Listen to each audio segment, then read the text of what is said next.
It is an extraordinary honor to be here in the city where the NAACP was formed to mark its centennial.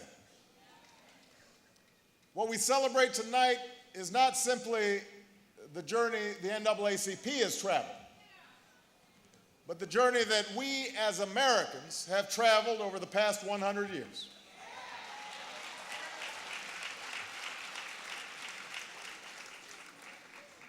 It's a journey that takes us back to a time before most of us were born, long before the Voting Rights Act and the Civil Rights Act and Brown versus Board of Education, back to an America just a generation past slavery.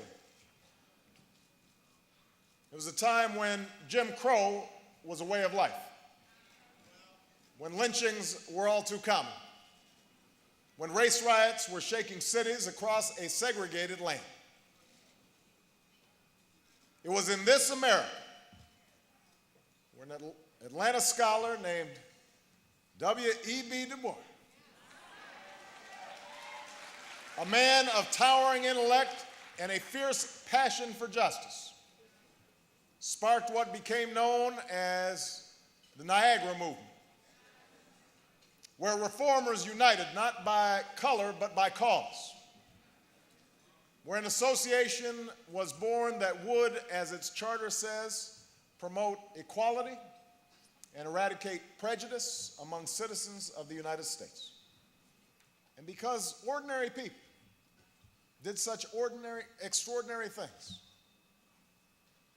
because they made the civil rights movement their own, even though there may not be a plaque or their names might not be in the history books, because of their efforts. I made a little trip to Springfield, Illinois a couple of years ago, where Lincoln once lived and race riots once raged, and began the journey that has led me to be here tonight as the 44th President of the United States of America.